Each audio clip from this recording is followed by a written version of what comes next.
What the hell am I doing? Bad start. Okay, folks, welcome in. The live stream of the Eric Zane Show podcast is happening now.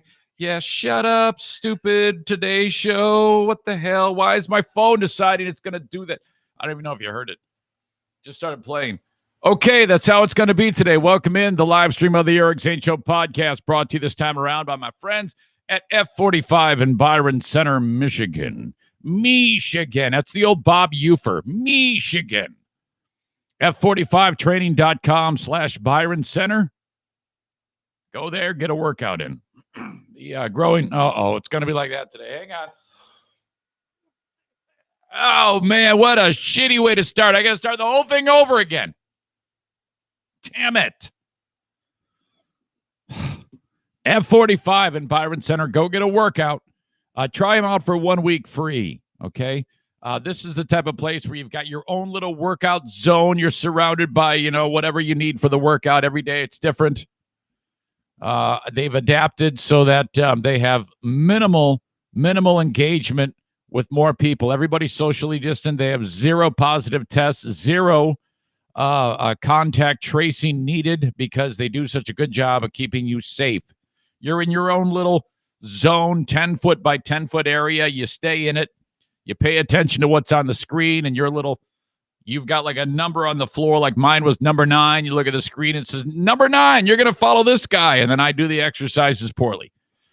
I've got a video posted that shows all of that, but you go to f45training.com/Byron Center and check it out. Okay. You get 1 week free. If you need more info, go to my website, ericzaneshow.com, and click on the F45 Byron Center logo, and you'll be off and running.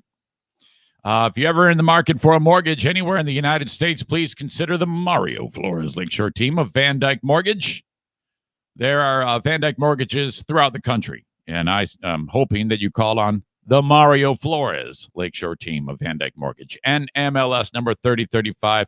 He's fantastic. Great dude. Yeah, I know you might have somebody that you've worked with in the past. I'm not saying you just throw them to the wolves. I understand that. You might have some allegiance to that person. All I'm asking is that you call Mario and just listen to what he has to say. He might win you over, and then that's better off for you, and then you decide. I throw it out there that way because I know that Mario, the way he works with his customers, it's going to win you over. 231-332-6505 for the Mario Flores Lakeshore team of Van Dyke Mortgage. If you've got great credit, this will be a quick and painless process for you. For some of you folks that have a little bit more of a challenge, he's going to help you with that and navigate it in a big way. Not every person who does mortgages wants to deal with someone who's got a little bit of baggage. It happens, okay? It's not it might be your fault. It doesn't matter whose fault it is. The fact of the matter is, looking forward, he's going to have to help you out. But not everybody who does mortgages wants to deal with someone who's got the credit score in the dumper because they're like, oh, shit, man, come on. Not Mario. He's going to work with you. Nobody gets turned away. 231-332-6505. All right, that's it. It is the 4th of February, 2021. The show coming to you from the Baldwin Ace Hardware Fear Bunker Studio. Baldwin Ace Hardware, a beacon of DIY awesomeness in the Northland of Michigan. The Eric Zane Show podcast begins now. Hey, I'm not sending stupid emails. Hey, this is Dirk from Clearwater, Florida. When I'm not slapping the bass, I'm listening to the Eric Zane Show podcast. When I'm not reading QAnon conspiracy theories, I'm listening to the Eric Zane Show podcast. When I'm not listening to Alex Jones, I'm listening to the Eric Zane Show podcast. When I'm not beating off to Marjorie Taylor Greene photos, I'm listening to the Eric Zane Show podcast. I'm totally kidding. He's like, wait a minute, come on. Okay. Welcome in. It is another day. Thanks for being here. And now, here's your host, Eric Zane. Okay, it's a daily show where I discuss news, nonsense, and my personal adventures each and every day of the week, Monday through Friday. Kind of an on-time start time today. That's surprising. But whatever. I'll take what I can get. And I appreciate you for taking what I give. Very, very kind. The show is streamed live every morning at about this time. Several spots. Facebook.com/Eric Zane fan page. If you would like it, the thumbs up or the smiley face or maybe the mad face, I'll take all that. I'll also take the share. If you hit the share button, we've kind of plateaued at about 6 or 7 a show, which is pretty much horrible. If everybody who's watching this shared it, that would be immensely helpful. So please do that. Share the podcast on Facebook. It's brought to you by Irvine's Auto Repair, Grand Rapids Hybrid. Thank you to them. On Periscope, I should say Twitter, a Periscope video. Brought to you by Blue Frost IT. Retweet that thing and put up a snarky comment, snarky quote on your retweet. This show sucks. Look how terrible it is, whatever it may be. Retweet the hell out of the show. Thank you. And give me the heart. Give me the heart symbol, please, if you're enjoying the show on Twitter. And then the almighty YouTube. Subscribe to the channel, Eric Zane Show. Hit the bell notification so that you know when I go live. And then give me the thumbs up, please. Feel free to leave comments on any of these things. Go ahead, have that dialogue. If Kenny starts yelling at you on Facebook because he doesn't like what you're talking about, just let him go. He's off on a tangent. He's losing his mind. Just let him go. I don't think he's going to do that anymore because he got beat up pretty bad the last time by everybody. I wasn't involved in the beat up. I'm just telling you how it went down. Hey man, don't do that. Don't make comments when Eric's not talking about it. It's okay. Everybody, they're on there for a reason. All those people on Facebook who are having a dialogue, they're all like pals. Okay, they're all like friends. They like go out drinking together virtually, which I need to stress this again. Something big is coming on my Patreon, which I'll talk more about that a little later on. But there's but what I am going to get to is this group of people from all different parts of the country they've become pretty close friends. So they get together on the weekend and virtually on Zoom, and then just chit chat, maybe talk about the show, talk about things going on in the world, bust each other's balls, and occasionally somebody will have way too much to drink.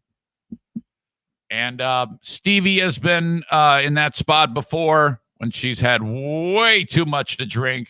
Hi, handsome boy. My fucking Pellerito. And you guys are fucking assholes. I'm sorry I'm a little bit drunk. Whatever.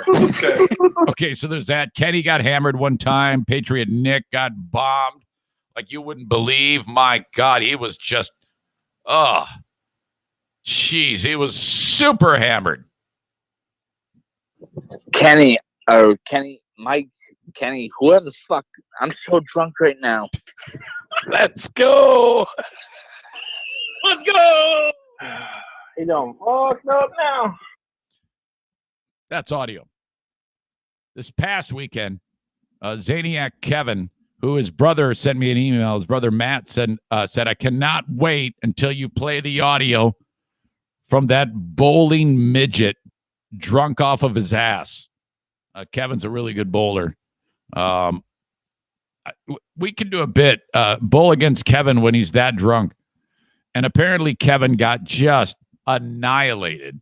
And so I've got audio of that I'm still picking apart right now that very, very soon I will feature on the Patreon. Included in that is the dynamic of how some of the other Zaniacs, I think the main belligerents were Pellerito and Patriot Nick. This guy, all he wants to do is go to bed. Hey, guys, go to bed. And they're like, yeah, well, come on. It's only 1:30 in the morning. He's like the easiest guy in the world to peer pressure because then they got him to do all sorts of stupid shit via the Zoom. So it was like this this internet-based peer pressure moment that happened. And I have the audio that goes along with it. And Kevin, the bowling midget, as his brother refers to him, is like sweating it about this. He's like really anxious about how ridiculous he's going to sound. Oh man, seriously, dude, you don't have anything to worry about. This is going to be great fun. This is no big deal. Everybody's been in your spot at one time or another. People have just drank too much. Well, I guess not everybody, but all right. So I just wanted to tip the audience off about that. On this show today, Amazon stole tip money out of the tip jar from what's known as flex delivery drivers. Zaniac Jason Terry from the Threads podcast and the Gig Economy podcast. I talked to Jason like 2 weeks ago on the Patreon about gig work, which is Uber Eats, DoorDash, Shipped, Uber, what's the other one called? Lyft, and Amazon Flex. He does that for a living. He's going to get some money out of this. Amazon stole from the tip jar. This is such bullshit. And the United States Federal Trade Commission is the ones who accuse them of it. And now Amazon is, it's all screwed up. They're saying that they don't have to admit guilt, but this is bullshit. And thank God that the FTC found out about it. Got an amazing story about a dude from New Jersey who, I think he fell asleep at the wheel years ago. Got in an accident. The car flipped and burst into flames. Somebody pulled the guy out of the wreckage like a famous musician. I forget who. And he's like on fire while he's pulling him out of the wreckage. And 80% of his body destroyed from burns. What has happened to him now is flat out miraculous. You will not believe this story. I do not understand what is motivating the Reddit crowd. What started out as kind of like a fun story about, the big guys are getting screwed. Now it's just weird. The Reddit crowd, I just don't get why they're dying on this hill, trying to stick it to the so-called Wall Street fat cats.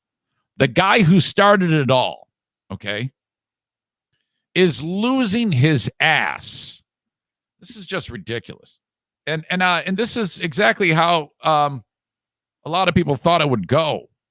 More like just a nuisance, because at the end of the day, GameStop is still a dying business.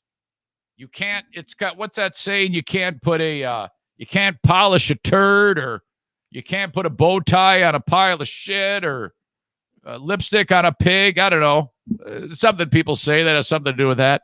It's still GameStop. It's still a shitty business, okay? I mean, it was good back in the day, but nobody buys their video games like that anymore. A criminal lawyer in Florida wanted to make some homemade porno. No biggie, right? Okay. No, it's definitely a problem because of who else was starring in his movies. Ooh. Got an email of the day from BJ, who I wonder if he heard my my rant about people named BJ and how that's, I mean, just the shit you had to endure with the name of BJ. All right. So that's all coming up on this show. Around this household, as you know, Madison, we've been joking with her, saying she's suspended for poor behavior. She is quarantined. She cannot go back to school. She is not allowed in the door. She cannot go back to the school until Monday because she was in the presence of someone who tested positive. From what I'm understanding, she described it to me as I go, so like, how close were you? And she goes, well, we sit at round tables in this class and my back is to this person. Because they didn't tell her who it is, but she knows who it is. Like, kids know everything. Her back was to this person who tested positive. And they like finally get the test result back, and then they got to do the contact tracing.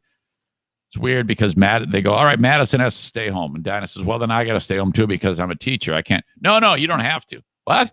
Why? Yeah, you know, there's well, that doesn't make any sense. You know, I mean, if you really wanted to keep people safe, the whole household would have to shut it down. But I don't know. I mean, No Filter Kevin and I pretty much don't leave anyway. So that's, I mean, I haven't left the house in since last March. Well, hell, in my job for the past 2 years, 1 month, I've pretty much been here anyway. So I was made to be quarantined. So they're like, all right, Madison, you got to stay home. Diana, you can stay. You can come to work. What? Okay.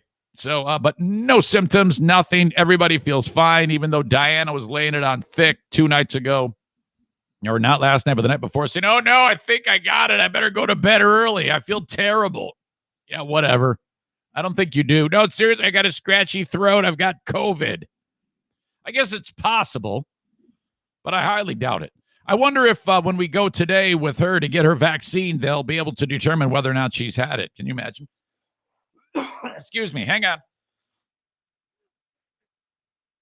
Damn it. Scratchy throat, I guess. Maybe I've got it. Today is the day Diana gets her first vaccine. Being that she's in the, she's an educator. She is what's known as a parapro.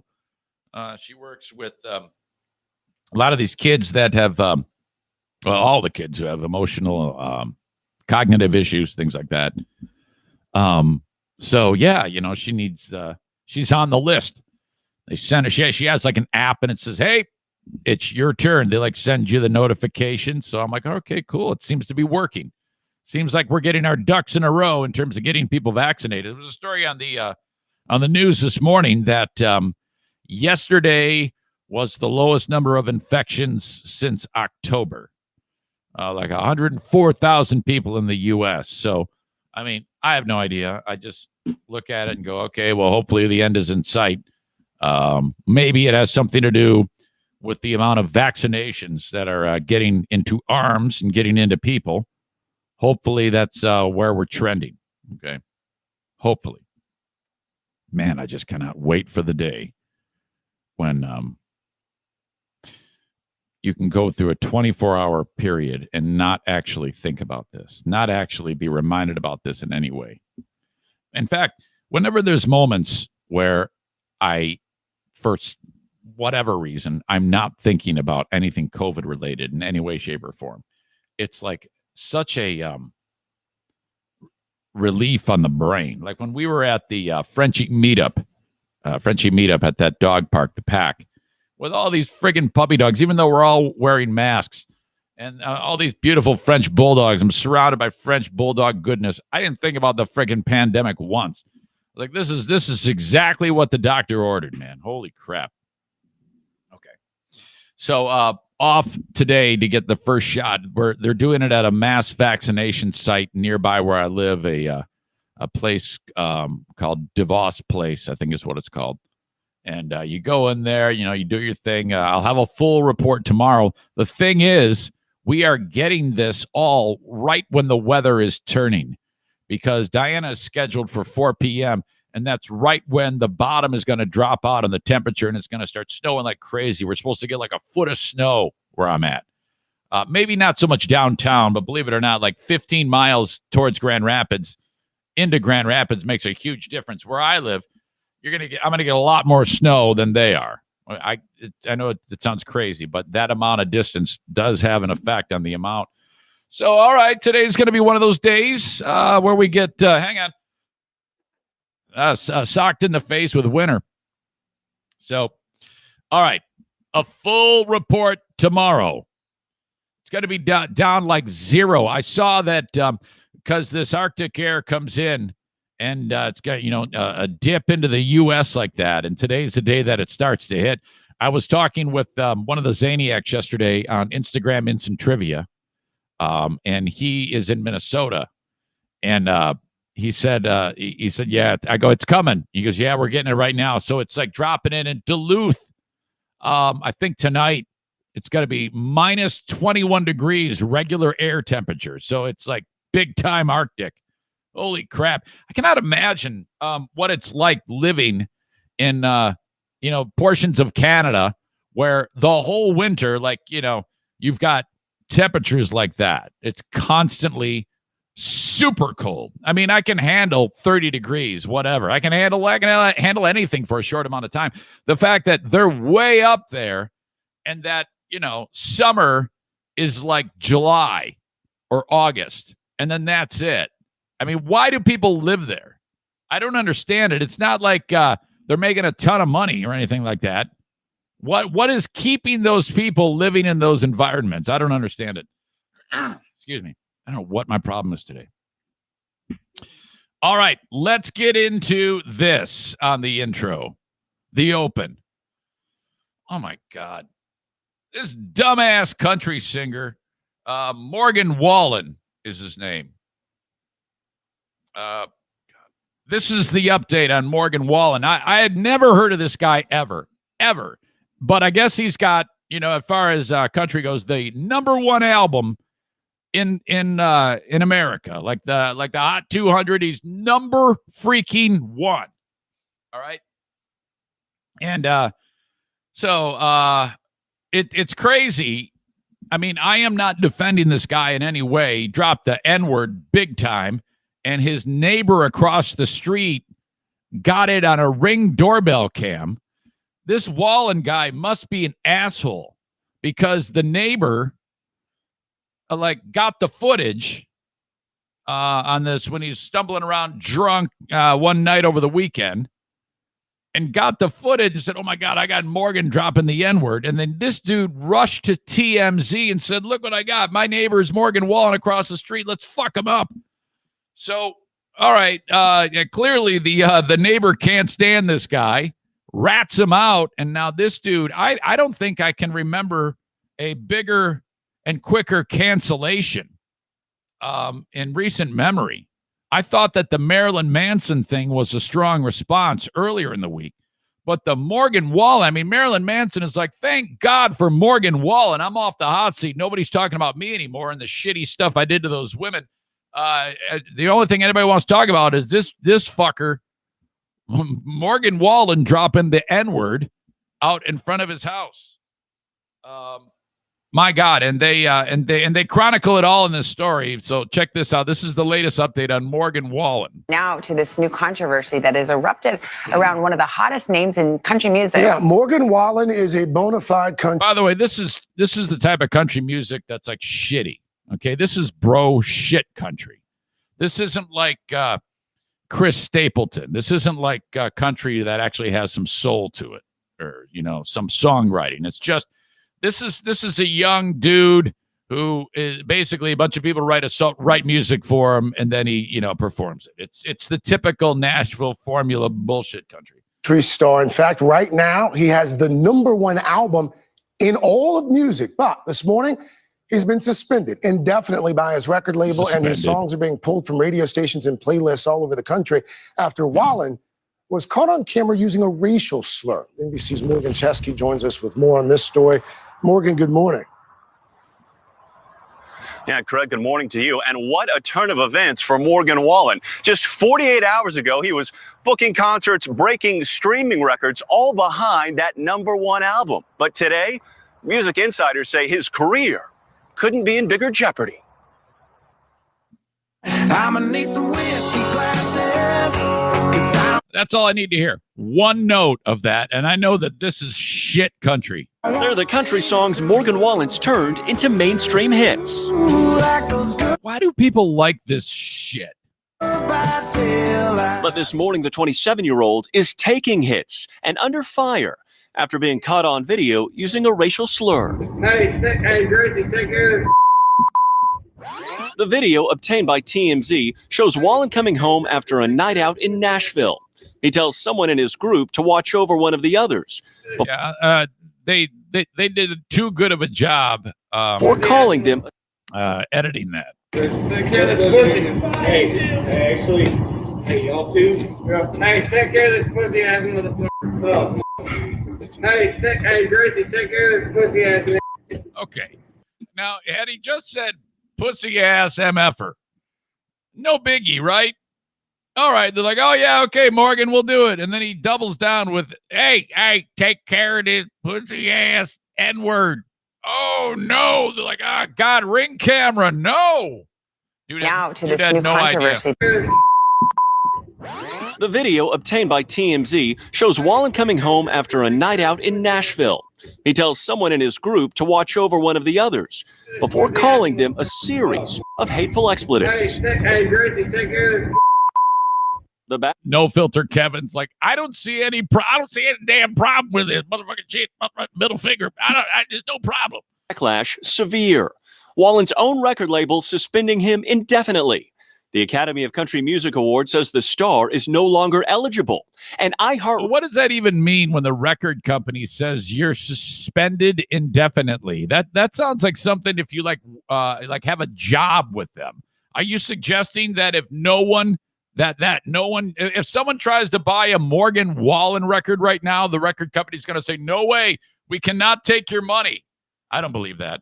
Radio announced they'll no longer Academy of Country Music Award says the star is no longer eligible. And iHeartRadio announced they'll no longer play Wallen's music.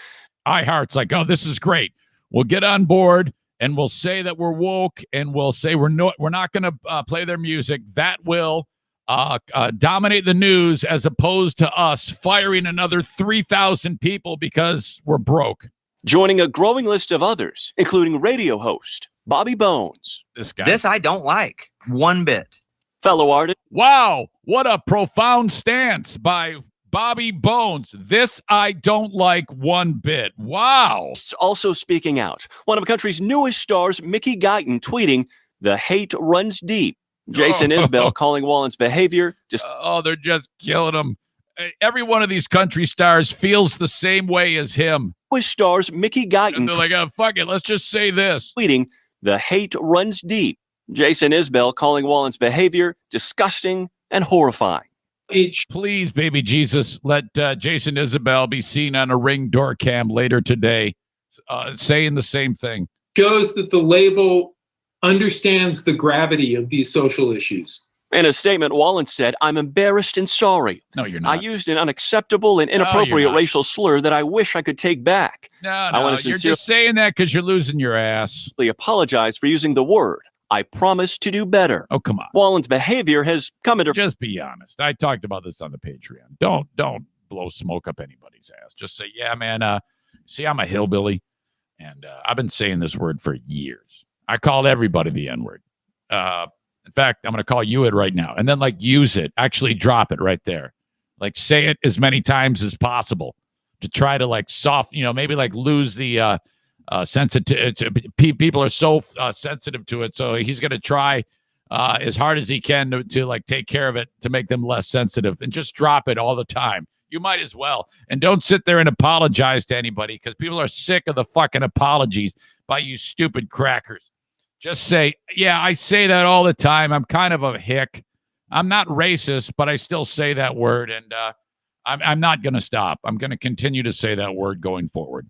In fact, my new album is called N-Word, and I'm just gonna dive in and not gonna try to act like I've turned over a new leaf. I have not. I'm gonna continue to say that. Thank you. Goodbye. Fire before. Nashville police arrested him for drunk and disorderly conduct last year. The charges were later dropped. This guy's saying last year, and drunk and disorderly conduct. Promise to do better. Wallen's behavior has come under fire before.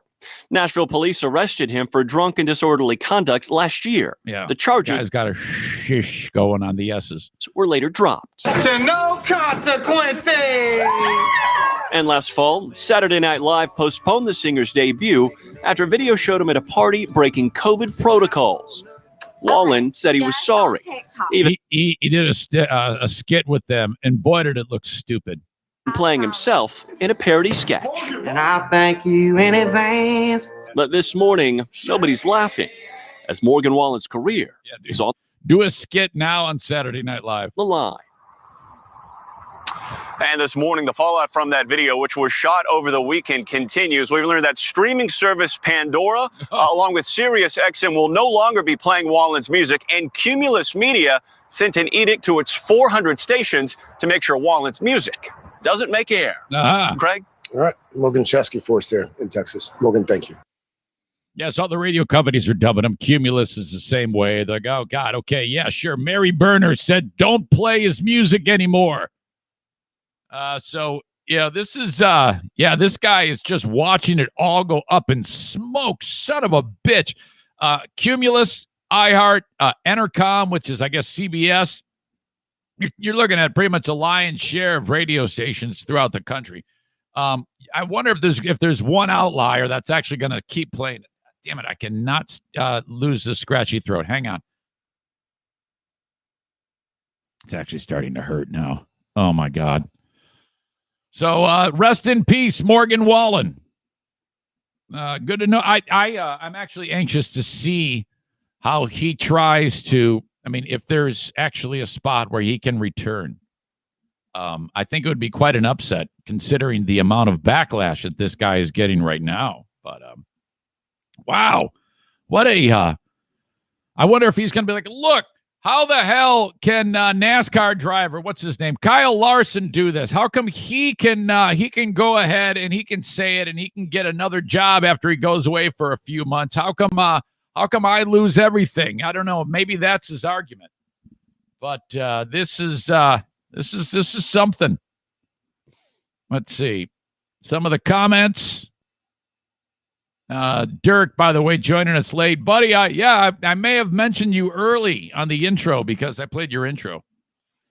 Josh says there are so many more artists that say such worse things. What do you mean? Like what? Like who? But nobody bats an eye when they do it. Yeah, I'm gonna need some specifics on that. Like saying in every other word in rap music. Yeah, but those are black guys. Don't you know anything? I mean, what seriously, it is, I hate to say it, but it's different. You cannot say this if you're a white guy. I don't know why, but you're fucked if you do. And I am not skilled enough. It is above my pay grade to try to give the reasons why, but it just is. That's just it. That's the fucking you've got the ball field and the ball. You keep it between the lines. We all know that if you get out of bounds and you're a white dude that says that, you are beyond fucked. You don't do it. And anybody like Josh who says, oh, that's bullshit. It's not, because we all know it. We all know the rules. You may not like it, but that's the way it is. So you can't sit there and say, oh, it's such bullshit. It's such bullshit. And then wonder, boy, how can this possibly be happening to me? There's precedent for this, and everybody knows it going in. So you can't sit there and say that doesn't count. It does mean something, and it's not up to me to try to put it into perspective. It just is. That's just it. I would suggest going to somebody who is getting a room of black guys together and say, why is this? Explain that to me. Good luck when you do that. But I mean, I think that's actually a pretty good question, but it's just the way it is. Sorry. Melissa says, saying it every other word in rap music, the whole thing is dumb. Kate says, this guy's a winner. She's being facetious about Morgan. What's his face? All right. I by no means am defending the use of the word. I know what you're saying. I understand what you're saying. I don't think for a second that you think it's appropriate, but that's just the way it is. Kenny says, yeah, man, silver lining, man, less country music on the radio. Well, yeah, no, they've just replaced it with someone else, Kenny. They're still, it's not like there's going to be a spot where there's silence. I'm surely you knew that, right? Kenny, if you took a room of 100 people, okay, and you played them Morgan and said, all right, ladies and gentlemen, this is the Kenny Challenge, and played them 10 seconds of Morgan Wallen's music. Let's say Morgan Wallen debuts his new album called N-Word, okay? And his first song is the title track, N-Word. And you played that song to 100 people, and then you played any of the music you like for 10 seconds, and then stopped it all and said, all right, which one do you people prefer? 100 people would say they prefer the song N-Word by Morgan Wallen than any of the music that you play. So that's how terrible your music taste is, Kenny. You're the absolute worst of America. 100% of Americans would rather hear a song by Morgan Wallen called N-Word than they would whatever it is that you are listening to. I want you to think about that the next time you're listening to that shit show bag of hits that you listen to or whatever the hell it is. My God. Kenny loves death metal. I mean, the kind... O'Neill's looking at me. Look at O'Neill.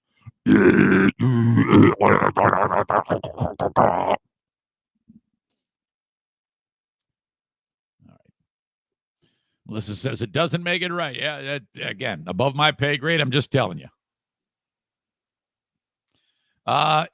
Kate says it means something different when white people say it. Check your history. There you go. Sounds good to me. I just don't say it. I just avoid it. Dirk adds to it. He used a word in his private life. Wrong, yes, but he shouldn't be attacked like this. We've all said stupid shit that we could be canceled over. Sal, the stockbroker on Stern, loves the N-word. I'm not familiar with that. Josh says, y'all have your thoughts and I have mine. If I keep going, I'll get in more trouble. So I'm done for now. He didn't say anything wrong, Josh. I don't think so. Patriot Nick says, I think it's inappropriate for all. If I'm surrounded by black guys and they're using that word, I am not going to say, hey, guys, knock it off. Dirk says, agree, Nick, the double standard is bullshit. Well, I think you got to go. Kate said it means something different when white people say it. Check your history.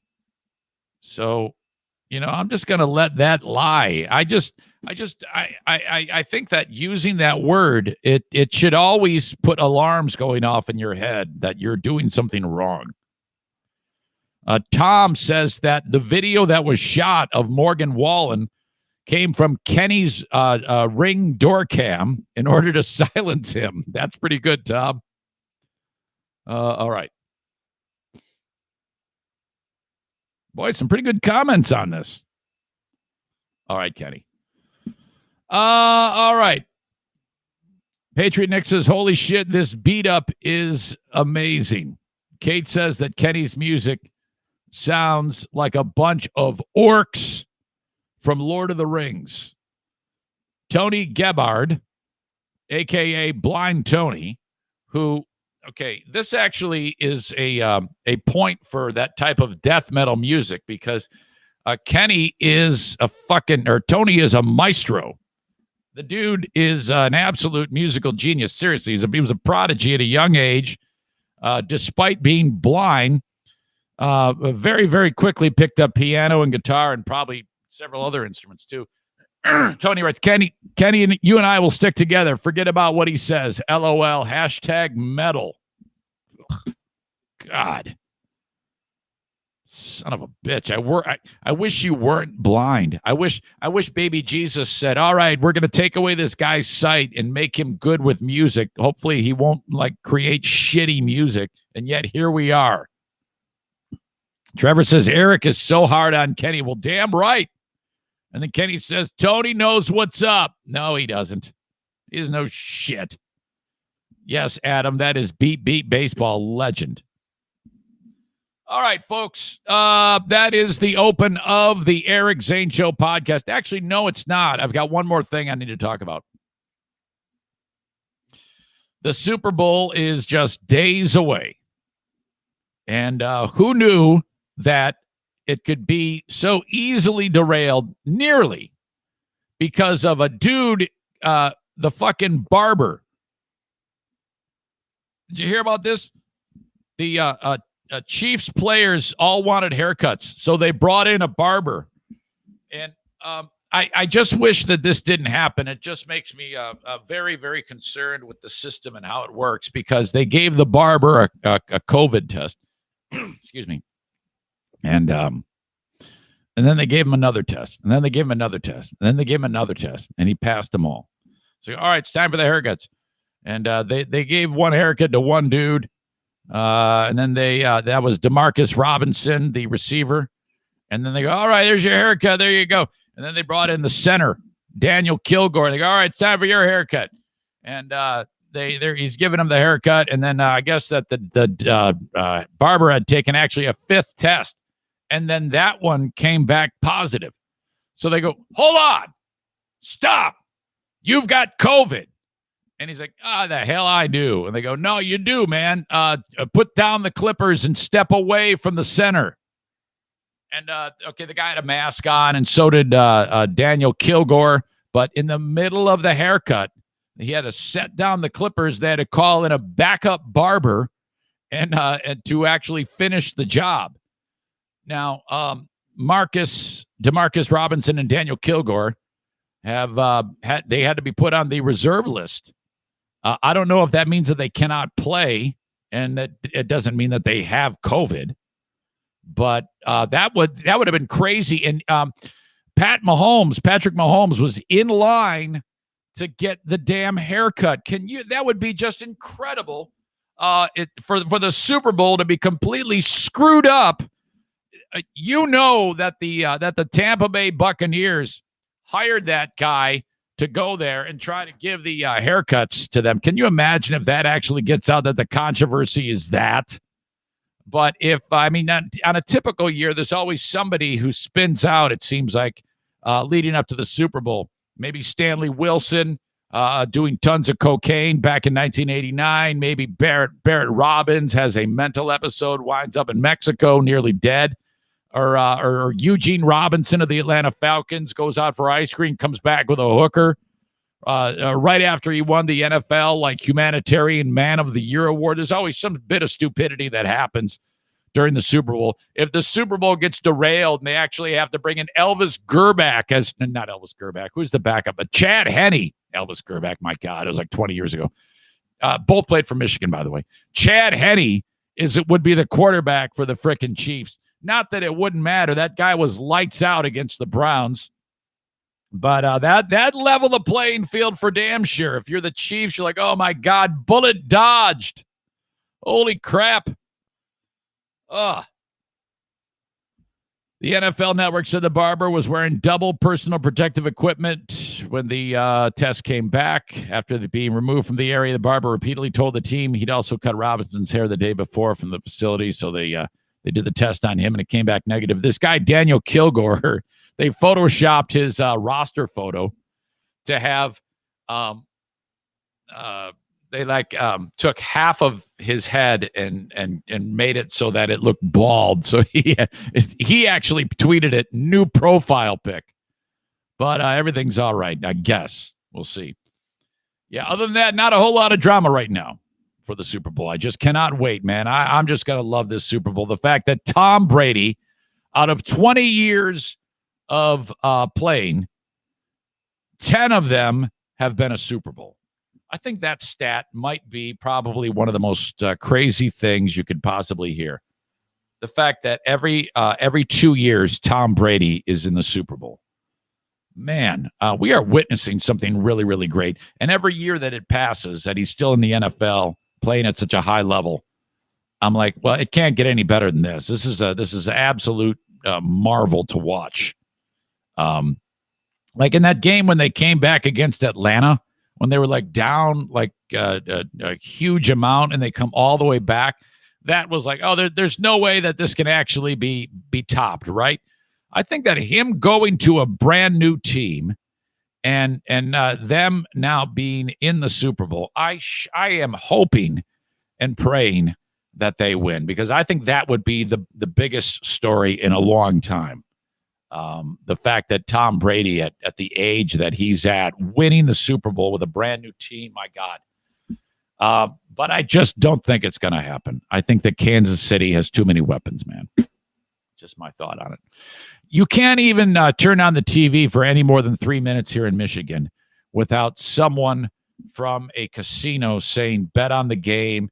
And I can't for the life of me figure why anybody would want to do. There's one that you can actually not only make a bet on the game, which is fine. I mean, at least you have the actual game that you have to watch where anything could happen to see if you win or lose money. But the ones that get me is the one where you just push a button and you're playing slot machines. And I don't know. I just to me, I would be really uncomfortable trying to quantify whether or not it's legit, but they swear that it's all good and that people are winning money all over the place. But I'm like, I don't know, man. Maybe if I just put $5 in and then tried it, if I won even $1, that's how they get you, though. But this is terrible. I've talked about this before. The second I start gambling, I'm never going to stop. All right. That officially is the open of the Eric Zane Show podcast. I want you to check me out on Cameo. All right. For Valentine's Day, that is getting close. Hire me at cameo.com/Eric Zane on your desktop, your laptop, whatever it may be, or download the Cameo app. All right. I'll make somebody feel good for Valentine's Day way better than flowers or chocolates or whatever it may be. Cameo.com/Eric Zane. Hold on. I'm having a horrible time here. Can you imagine all that shit I'm talking about COVID and I've got it? All right. If your company needs a tech upgrade, you need to call Blue Frost IT. Your IT does have an end of life, okay? And if you're at it, everything's slow, nothing works. All the people that work for you or with you, they hate it. It takes them more time, and you're frustrated. You need to call Blue Frost IT. This is a complimentary consultation. You sit Alan down in front of you, okay? He's going to probably try to talk college football with you, and you're going to be like, stop. Let's just talk nuts and bolts here. He's going to say, all right, your printer's a disaster. Your computers are way old. The software's out of date. It's not even being updated. Firewall's a mess. This modem is from 1998. Yeah, we got a lot of things we got to do here. He'll price it all out. He'll install everything for you. It's all done. Turnkey. That's what Blue Frost IT does. Not to mention, they're also a managed IT service provider. They are for my show. If I get in the weeds, I call Alan. Reach out to them, 616-200-8550. 616-200-8550. You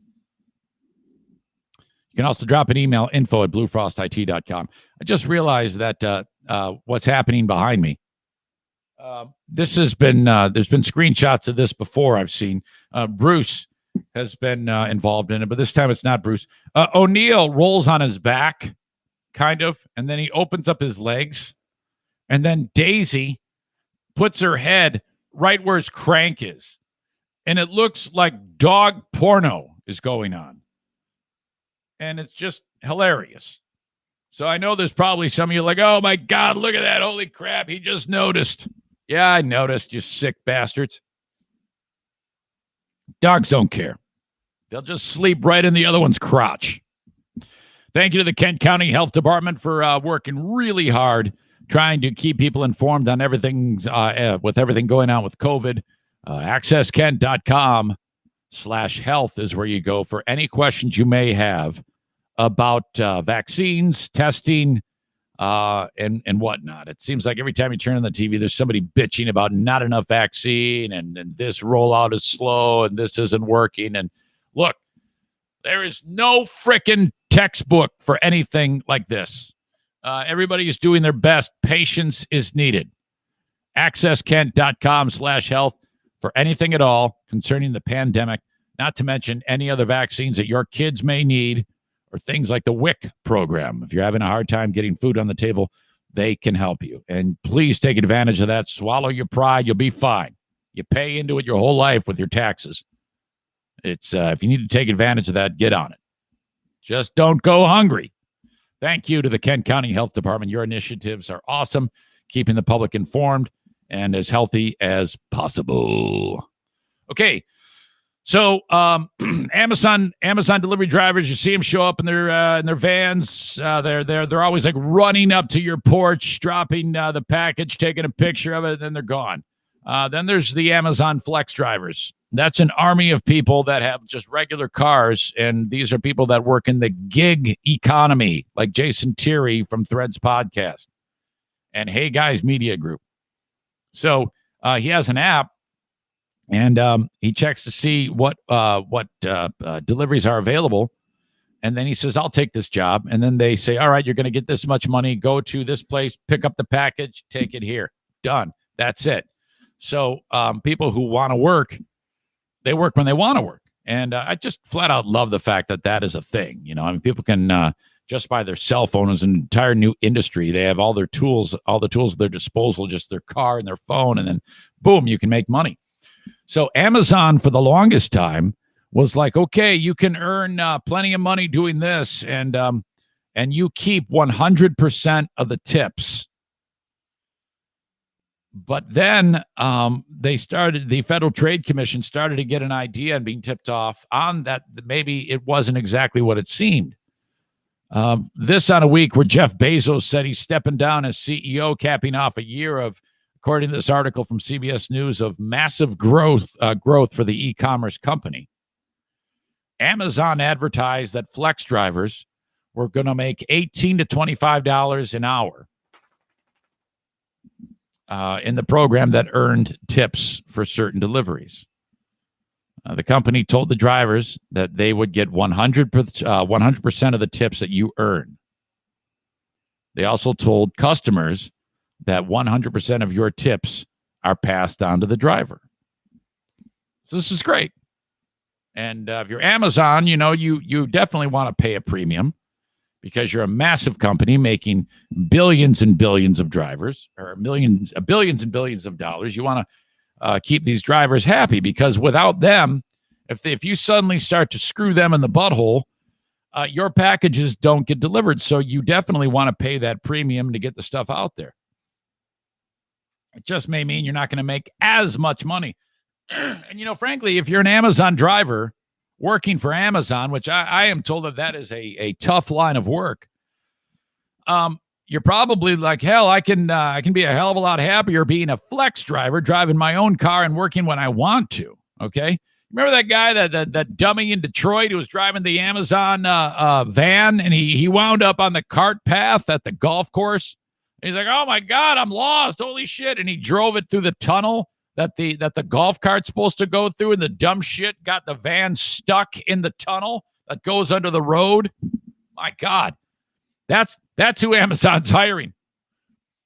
So the Federal Trade Commission investigated this after they were tipped off, because drivers were like, yeah, I'm not making as much money. Something's wrong. And they determined that Amazon has been lying about all this and accused them of stealing money, of stealing the tips, like actually raiding the tip jar.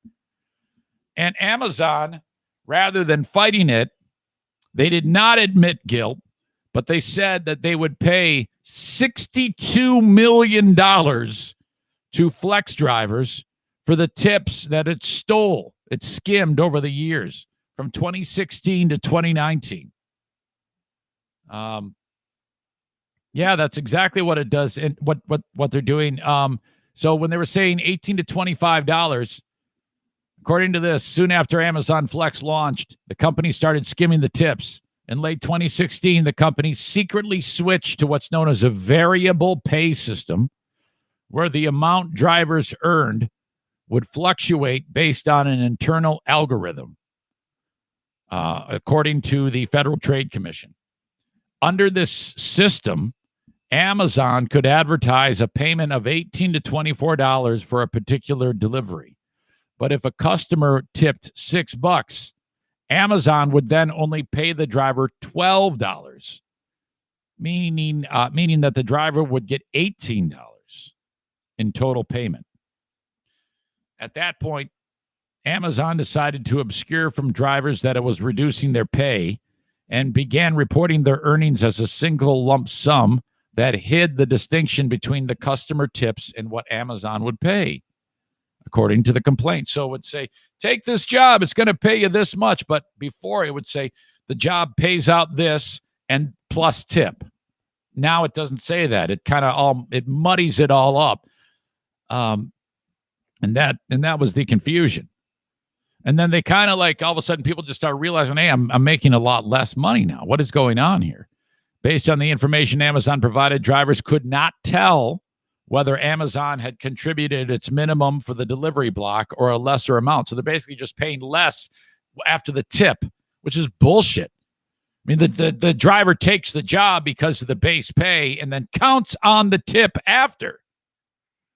Drivers couldn't tell the amount of the customer tip. Amazon also discouraged customers from tipping in cash, with the app saying that cash is not accepted upon delivery. Hundreds of drivers saw their pay decrease and complained to Amazon, the FTC said, but the company responded to them with canned emails saying that delivery partners still earn $18 to $25 per hour, including 100% of customer tips. At the time, Amazon employees circulated these complaints internally and acknowledged that the issue was a huge PR risk for Amazon. Only when the Federal Trade Commission announced that it was investigating the company did the company change its pay practices, announcing to drivers in August 21-19 that it was implementing, quote, an updated earnings experience, which some fucking 25-year-old floated that flowery language across, which the updated earnings experience was actually what they first started with on their initial launch. They went back to the old way. Instead of saying, "Oh yeah, we're busted, we're going back to the old way," they're calling it an updated earnings experience. My God. Anytime anybody throws that type of lingo at you, that's them trying to cover their ass. In any forum. Amazon did not admit wrongdoing as part of the settlement. The company has to pay $61.7 million to the Federal Trade Commission, which the agency will distribute to the drivers. Yeah, good luck, I hope. The agreement also formally bars the company from lying about tips in the future and requires it to get drivers before changing payment models. Amazon says, well, we disagree that the historical way we reported pay to drivers was unclear. No, it's clear, asshole. We added additional clarity in 2019 and are pleased to put this matter behind us. Translation, we're paying up the ass, and we didn't admit guilt. And Amazon, well, you are admitting guilt by the payment. I mean, come on. If you didn't do anything wrong, why are you paying this out? I've always scoffed at that.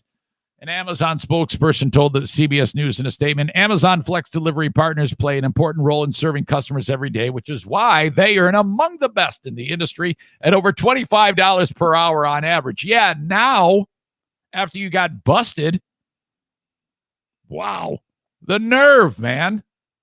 Holy crap. Still a good gig now, but thank God that somebody caught it. All right, speaking of money, I cannot get over this whole business about the GameStop and the Redditors, because I talked about this yesterday. Once that stock goes up, what are you going to do? Are you just going to hang on to it and look at it? I mean, if you have a stock that you paid $4 for and it goes up to $500 a share, are you telling me because you want to stick it to the quote-unquote Wall Street fat cats, you're just going to hang on to it until it drops, until it's gone? Well, what does that do? That doesn't do anything, because the people that have the hedge funds are still hanging on to it and hoping that eventually, or that actually lost money in the hedge funds, they're going to hang on to that stock and hope that it continues to drop back down to what they sold it for when they borrowed it in the first place, and hope to recoup their losses. So, and it's still GameStop. It's still garbage. So more and more Redditors are selling their stock, and that's driving the cost down. It's still hovering at about $90 a share, which, when this really started to take hold about a week and a half ago, it was at like $40 a share. Way back months ago, it was $4 a share. So I don't know really how much damage is being done to the hedge funds now. I mean, it was a fun story for a little while, but at the end of the day, you're someone who doesn't really have the money to be gambling on something like Reddit or on something on GameStop. You had hundreds of millions of dollars. It's going to keep going down. What's the point? The guy who started it all, the person on Reddit who on YouTube is known as Roaring Kitty, and on Reddit, Keith Gill, deep effing value. He is now losing his ass. He lost $13 million in a single day. This was the guy who way back when invested $53,000 in June of 2019 on GameStop. Okay.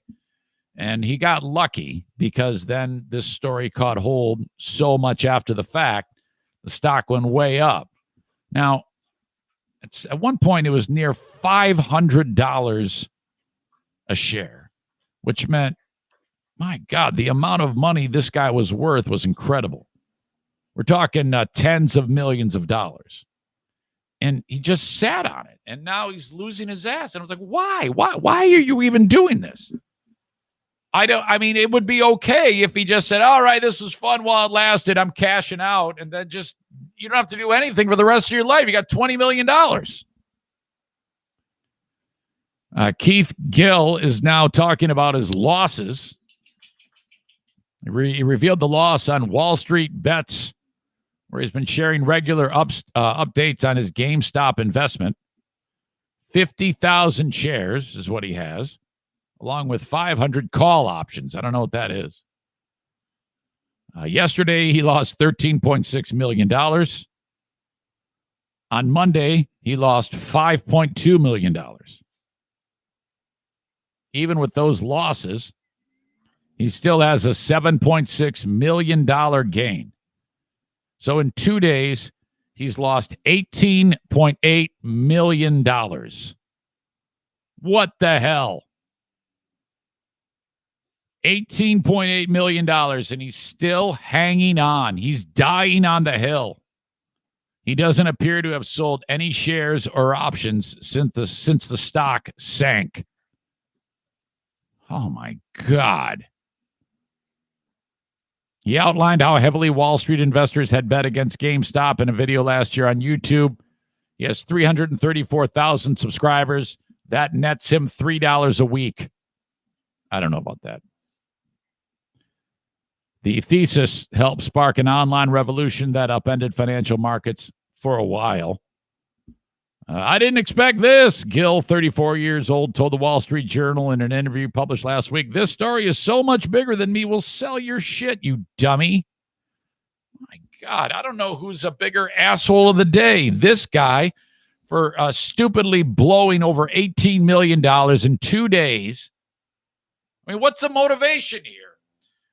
That is true. Asshole of the day. I forgot to mention it.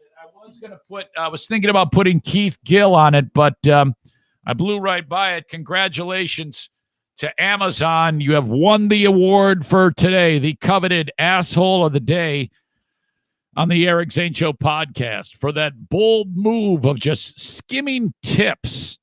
The fact that you're a multi-billion-dollar company and you're sitting there skimming tips from people that have to work their asses off for you, the nerve of that company. That should be a criminal thing. That should be something that somebody should be charged and in prison for.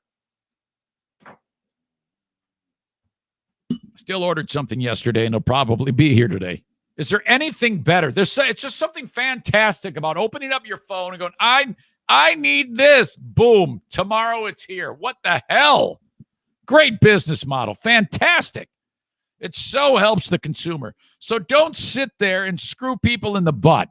You're making money hand over fist, for God's sake. Come on. Make us like you. Just bring our stuff to us in a quick fashion. Make us all love the fact that you are doing this. Don't screw people that are delivering your packages. My God. Okay. I have the Patreon bonus podcast. I got somebody back yesterday. Thank you to Jeffrey, I think. Not Jeffrey, who I gave the kidney to. I heard from someone who actually was a former Patreon member, and apparently I won this person back over. So that was cool. It was Jesse. Sorry. Jesse reached out and he said, Zane, you won me back over. And he actually used to be a member on Patreon. And apparently he was like, I'm not paying for this shit. Well, I guess I did something right. So thank you to Jesse for signing back up on Patreon.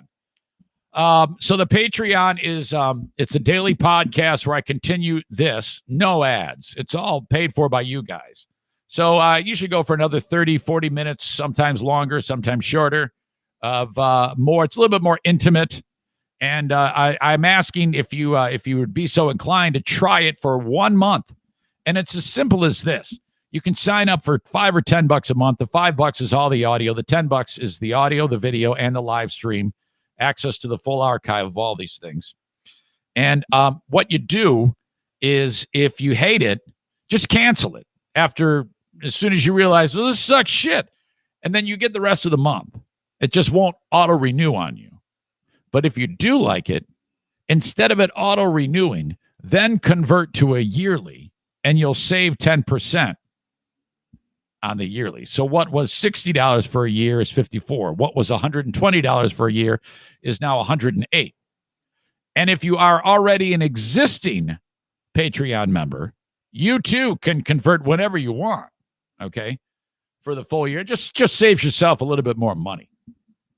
That's all on Patreon, featuring the Ben and Eric Patreon podcast, which will be back on Friday with another rip-roaring edition of Bet on Ben, where John and Jennison, there's something he likes of the show. He wrote to me and said, man, I love the Bet on Ben segments. They're so much fun. And I admit that. It's a lot of fun to hear Ben stumble his way through some of these questions. And you can actually win money, because if you're watching on the live stream, I invite you into the Zoom, and then you're with me on the segment. So all you have to do is be part of the group on Zoom, and then you can play. All right. I have an accountant on the show, and he wants to do your taxes from wherever you are in the United States. And when you call out to my sponsors and you say, hey, I'm a listener of the podcast, thank you for sponsoring Eric, I want you to do my taxes, you pretty much help me in keeping this show funded with advertisers. Because if I don't have the advertisers, the show does not happen. It's nice that there's an audience. Thank you. But if you don't engage the sponsors, we're screwed. Okay? So if you could please engage the sponsors whenever you can, I would appreciate it. Tag Accounting, online at tagcpa.net. Anywhere in the United States, they can do your taxes. 616-301-9516. Mention my name. Drop an email, Troy at tagcpa.net. More information at tagcpa.net. Thank you to Tag Accounting. It'll deliver it right to you. You don't even need to be in person, obviously, if you're just uploading your stuff on his online portal. He's going to say, I'm doing your taxes March 3rd, 3 p.m. Be near your phone in case I have any questions. Calls you up. I need clarification on this. What did you do here? Okay, thanks. Click. You get an email. All right, here's your return. Your money will be in your account in a day and a half. That's how it works. Tag Accounting. There is CPL training coming up on February 20th. That's a Saturday with Prince Arming. If you are in Michigan and you want to get your concealed pistol license, take the class. All you need is yourself and $125. You don't even need to own a gun. But eventually you'll get a gun, obviously. Once you take the class, you get the certification. You take that over to your county in Michigan, and then you can get your pistol license.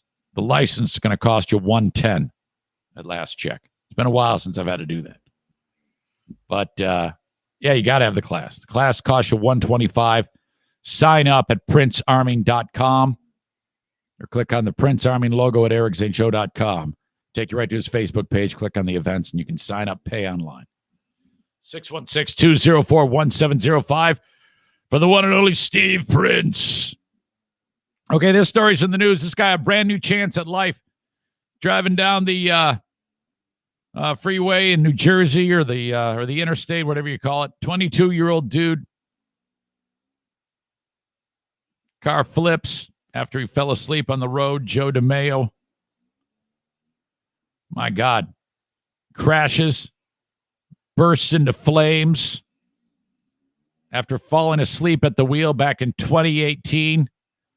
Car hit a curb, hit a utility pole, burst into flames. Another driver saw the accident, pulled over to rescue him, pulled him out of the car, and it was like, it was a serious saving move by this guy. I forget who the guy was. He was a famous musician. Pulled him out of the car. He couldn't be that famous. I'd never heard of him. But anyway, and he was in bad shape. His lips were burnt off. His eyelids were fused shut. They were melted shut over his eyes. And his hands were just smoldering nubs. He had been burning for extended time. I mean, this guy was cooking. He was burning for plenty of time for all of that to happen, but he was not dead. The fact that this guy survived is an absolute miracle. He was in a coma for like a tremendous amount of time, like months. He woke up months later. And can you imagine waking up months later? You're completely bandaged up. You have no idea what happened. The shock of waking up from that scenario would be enough to cause me to have a heart attack.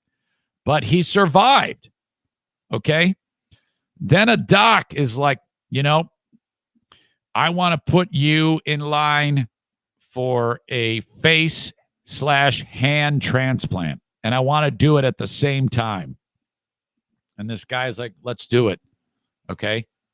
After 6 months, after a rare, and so he's like, all right, I want in. This doctor is like, this has only been tried twice before. And I did both of them. The first one didn't work. The second one, the guy died. Are you still in? And he says, in fact, this doctor, he says the first attempt in 2009, a patient in Paris died about a month later from complications. 2 years later, Boston doctors tried it again on a woman who was mauled by a chimpanzee. I remember that. Ultimately had to remove the transplanted hands. Day later, it didn't work. This doc says, hey, man, let's put you on the list for the face-hand deal. And he's like, all right, let's do it. They waited and waited and waited. Sure enough, some victim, something terrible happened to somebody, and they go, all right, let's get the hands, let's get the face. And they did it. During the search for a donor, though, the pandemic hit and organ donations plummeted. So this all happened during the pandemic, and doctors estimated that he only had a 6% chance of finding a match compatible with his immune system. They also wanted to find somebody with the same gender, skin tone, and hand dominance. Yeah, that's great, but if I'm him, I'm like, man, I don't care. I mean, even if it's a black guy, put it on me. Seriously, it doesn't matter. Just give me some hands, give me some face. In early August, they identified a donor in Delaware, and completed the 23-hour procedure a few days later. 23 hours, my God. They amputated both of the dude's hands, replacing them mid-forearm, connected the nerves, blood vessels, and 21 tendons with hair-thin sutures. They also transplanted a full face, including the forehead, eyebrows, nose, eyelids, lips, both ears, and underlying facial bones. And you might be like, well, how is this going to look? It looks good. This is incredible. They have really come a long way because, years ago, when you'd see people with a face transplant, you're like, oh, my God, it looks like somebody on Scooby-Doo right when they're getting ready to pull the mask off. I would have gotten away with it if not for you meddling kids. It always looked somewhat jacked. But this guy looks great. I am really shocked at how well this guy looks. And, what's interesting to me is how is it that they can put the nerves together and attack? Okay, so you cut off mid-forearm, and then you put the hand on, and then you suture nerves together, which is really intricate. The fact that those nerves can start to fire from existing nerve sequence to the new one. Because, how many times have we heard about somebody who's paralyzed, a spinal cord injury? Why can't you reattach the spinal cord and those nerves don't ever start firing? Why are people still paralyzed? I mean, is it obviously there is a difference, but I'm curious as to how the hands can still work somehow, or the nerves in the face can have some type of response. And and then in the spinal cord cannot. They had to also transplant underlying facial bones. I mean, this is a big, big deal. So far, the dude has not shown any signs of rejecting his new face or hands. Oh, God, can you imagine if you're sitting there? Hey, we got some bad news for you. What is it? Well, your face is falling off.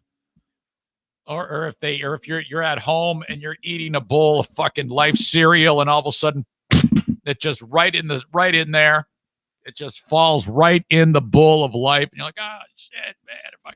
Or you go to pick up the spoon and your hand just crumbles off. I don't know if it works that way. Since leaving the hospital, DeMeo has been in intensive rehabilitation, devoting hours daily to physical, occupational, and speech therapy. DeMeo says rehab was pretty intense, involves a lot of retraining yourself to do stuff on your own again. During a recent session, he practiced raising his eyebrows, opening and closing his eyes, puckering his mouth. Can you imagine the first time he gives a chick oral?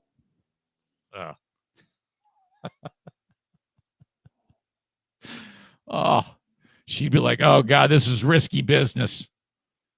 Oh, man, I don't know what to think here. She'd have to be a real trooper.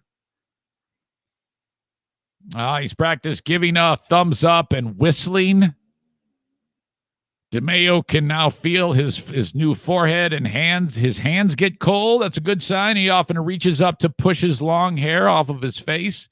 And I'm really impressed with the look, man. He doesn't have that jelly-like derp face. It looks freaking normal. They've really come a long way.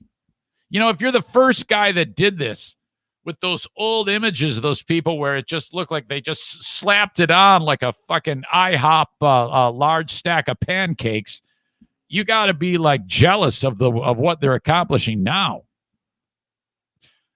DeMeo lives with mom and dad, can now dress and feed himself. He shoots pool and plays with his dog. Once an avid gym goer, DeMeo is also working out again.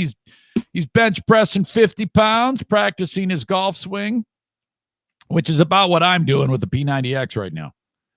You get a new chance at life. You really can't give up, he said. I love this guy. As with any transplant, the danger of rejection highest early on, but lasts indefinitely. The medications he takes also leaves him vulnerable for the rest of his life to infections. Yeah, you know, as I've talked about with my pal Jeffrey, who took the kidneys, his immune system is always somewhat a little bit compromised because the immune system is going to try to destroy the new stuff, thinking that it's a foreign body. So you got to be careful. Hopefully, though, that'll ease. The doc says he's amazed to see that DeMeo's been able to master skills like zipping up his jacket, putting on his shoes. Apparently, his grip is 20 pounds. He's got 20 pounds of grip strength. Wow, that is really, really something. And the image that they show on the story, he's got his hands on his face. There is a slight degree of derpitude to it, but not much. He looks really, really normal. I'm really impressed with this. Good for him. My God. I'll link it up in the notes of the podcast and put it in the news. You can check it out on your own if you want to see how this dude looks. Doing okay, though. Good for him. Okay. So while that's kind of a good news story, this one is a hard-to-believe story. What could this guy have been thinking? Florida man, so there's that, which nowadays all you got to do is say Florida man, and you know it's somebody stupid. I mean, very rarely are we going to say Florida man, and he, save somebody from drowning, or Florida man, he's a great educator, or he's, Florida man. And he's all about equality and treating people appropriately. It's always Florida man does something stupid or screwed up.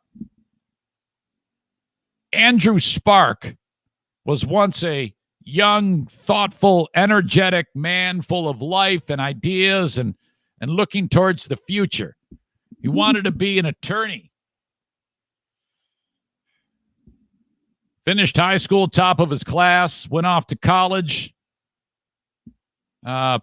Did great, went to law school, amazing career at law school. The future is so bright. Takes the Florida bar, passes with flying colors. He's practicing law. Okay. It's not easy work to become an attorney. It's painstaking. A lot of effort goes into your education, a lot of money, sweat equity, a lot of people having to support you, maybe a wife as you toil away at your college career early on in your marriage, but you're hoping to be able to represent the public and earn some pretty damn good coin. You better, for the amount of education that you're putting into it. How in the world Andrew Spark got off the beaten path and decided to take this turn can only be chalked up to Florida. Andrew Spark is here looking at him in a looks like it's definitely a mugshot. So it didn't go well at all. And not only is he facing a criminal charge, he was just disbarred, which means he can no longer practice law in Florida. He was disbarred on January 21. Andrew thought it would be a good idea when he was representing various inmates in Florida, female inmates. Like when you go into the room where the attorney talks to the client across the table. Hey, just, like Saul would talk to Jesse, keep your mouth shut, in that room, rather than just talk to his client about a charge or how he can help them get their life back, he would slide a $10 bill across the table and say, let me record you as I have sex with you so I can post it to a website. That was his plan. Andrew Sparks been disbarred for filming his own sexual encounters with at least one female inmate for the production of home porno. He had already been suspended following his convictions for soliciting of prostitution and bringing contraband into county detention facilities, according to the Miami Herald. He solicited sex inside of the visitation rooms at two separate jail facilities in Florida, according to the summary of the Florida Supreme Court ruling. Why? Lawyers do very well. Why would you, how defective is your brain that you have to get it this way? Come on. The lawyer abused his privilege to practice law, the summary said. Spark even drew up, he went into the meetings and he said, here's $10 and here's a modeling contract. Women would have to agree to not reveal his identity, according to a referee's report obtained by Law and Crime, and then they would have sex right there in the room. Right there. There was no other place to do it. They would go, all right, yeah, thanks for the $10. I'll give you a handy. Spark paid a woman $10 after recording her giving him oral sex at the Falkenberg Road Jail in Hillsborough County, Florida. The report said, how can you expect to get away with this? Again, the internet giveth, the internet taketh away. This guy did this because of his ease to be able to get this material online and because of a cell phone. It contributed to his delinquency. That's why this guy was busted. People don't think straight when it comes to sex. They do such stupid things. It's absolutely remarkable. That's why I'm glad that this medicine that I'm taking is just squelching my libido. No, I don't do dumb things. I don't go and decide to record people having sex and giving them $10. But Diana is like, what the hell's going on? What do you mean? I don't know. Normally, you're like constantly wanting to touch me on my no-no. And lately, you've just been, it's like you're dried up. Those little things are shriveled up like raisins. I'm like, yeah, one of the side effects of this medicine, it says it's going to put a damper on the libido.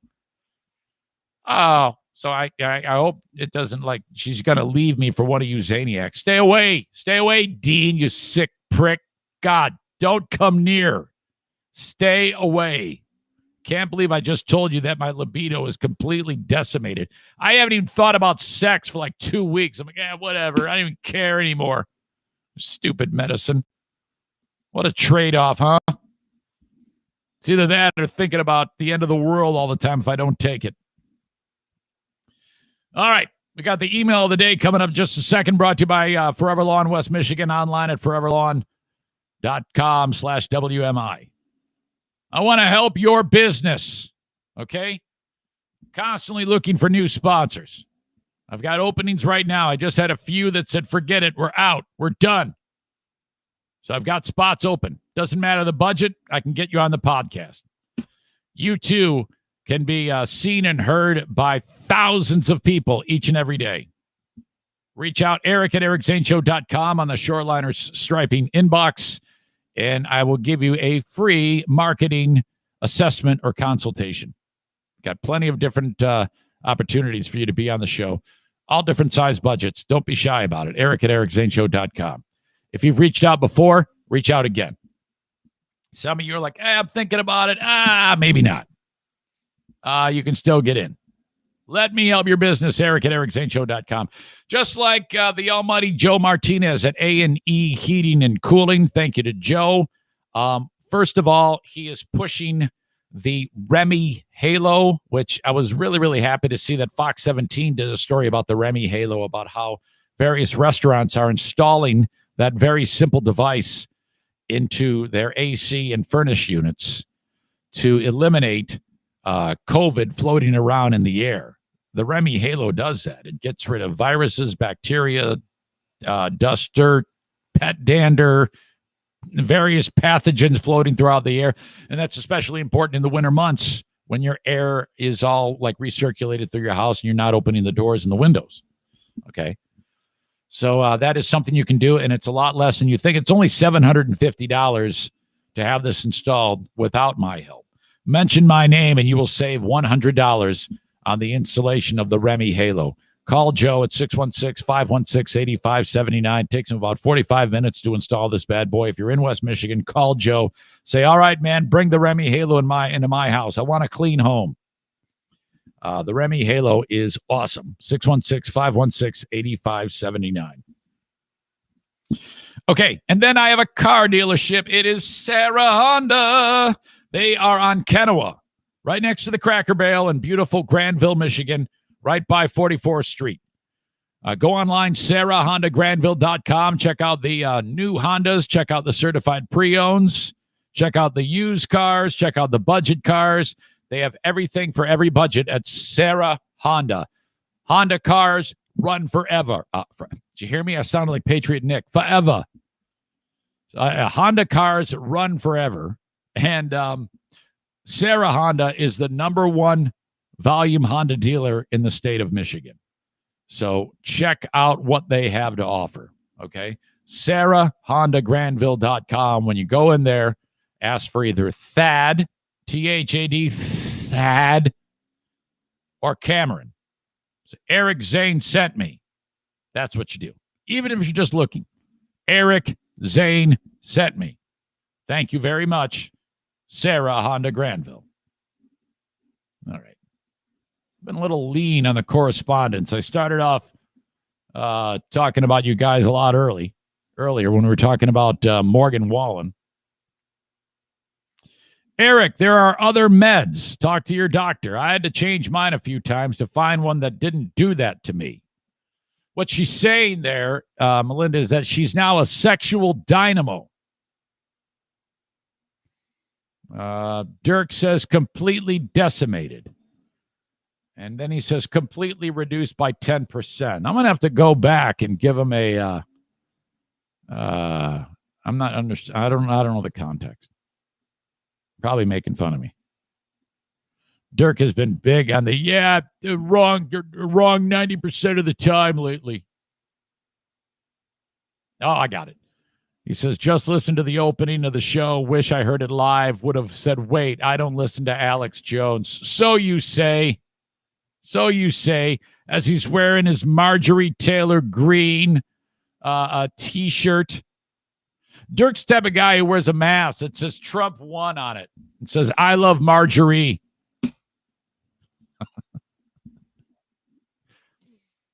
Melinda says, sex is important, Eric. You don't have to choose no sex or anxiety. You can have a good sex life, anxiety-free with the right med. No, I'll be all right. I'll come up with a game plan. Trust me, I'll be okay. Kenny says, yeah, man, I think about it every hour, man. Well, I know, but I mean, that's because you're not getting it.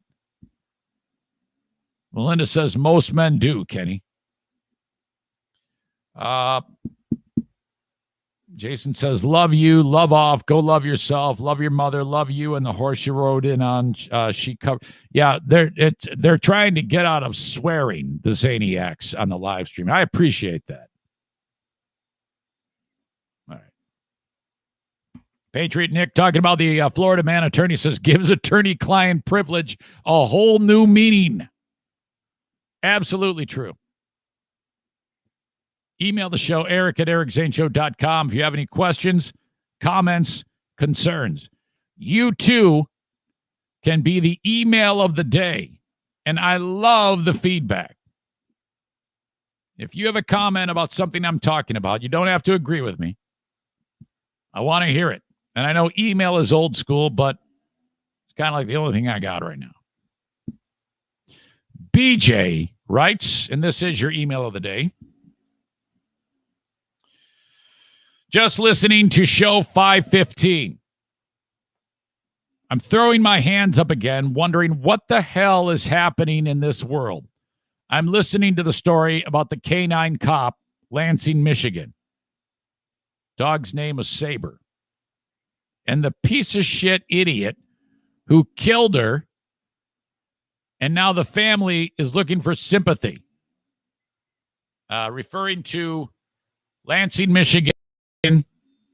Bad guy from the cops. Cops send in the canine. Bad guy kills the canine. While opening fire, the cops return fire. They said he was shot 18 times. He wasn't. He was shot 6 times. They opened fire, and a lot of people are like, well, there's a little bit more to it. Why did they have to fire 18 times? Look, when someone's shooting a gun at you, you can unload the clip, okay? That's the way it goes. If someone's going to be reckless enough to try to kill you, you can return fire with the same amount of force being thrown at you. So all of that is above board. Whenever you hear about somebody, he was shot 10 times. Well, fuck yeah, you want to make sure he's dead. The dumb son of a bitch is trying to kill you. You show no quarter when someone is trying to kill you. It is completely above board to respond with the same level of force that is being doled out to you. So anybody who says, yeah, we shot way too many times, fuck you. I'm going to shoot you. If you ever saw the movie fucking Inglourious Bastards, when they shot Hitler so many times, you couldn't even tell it was a face, okay? So that's just stupid. Anyway, they shot that asshole. And BJ writes, the piece of shit felon who shot her, and now the family is looking for sympathy. I'd like to bake them a cake in the shape of a dick that's got the words fuck you across it and give them that as their sympathy. BJ continues, if you don't mind, can you send me back the information on the story? I did. I'd like to capture the picture of the dog and plan to do a fundraiser next year on the anniversary of shooting the piece of shit and put the dog's picture and a message up on a billboard in Lansing. If the chief of police doesn't have enough balls to follow through with what he was hired to do, then somebody like myself can take charge. Thanks, Police Chief Green, award winner from yesterday. Glad to know Lansing is being run by a giant pussy. Signed, BJ. BJ is a return winner of the email of the day. Well done. You too can be honored with the email of the day. My God. Well, folks, that is going to put the wraps on the show. I appreciate you, and thank you very much for being part of it. I am not done. Got the Patreon bonus podcast coming up. I've got an update on QAnon guy known as, QAnon shaman? The QAnon kook with the buffalo, with the head, the fuzzy head with the horns, storming the Capitol, that asshole. Well, he's kind of a wimp, and he was making a big deal in jail about the food he was eating. This is going to make you sick when you hear about what the judge is saying has to happen now to keep this guy happy. Unbelievable. And a woman arrested at the Capitol riot has asked for something special treatment as the judge, and she's turning to a judge for approval on something that is absolutely ridiculous. I'll talk about those things on the Patreon bonus podcast. If you want in on it, patreon.com/Eric Zane. All right. Who's going to get canceled for the rest of the week? Still have plenty of time this week. I want you to be safe if you're in West Michigan because the weather's going to turn this afternoon. Right now it's sunny out, but it's going to get rough later on. Have a good one, folks. I'll talk to you down the road. Thanks for being part of this podcast. Till next time, thank you so much. Bye-bye.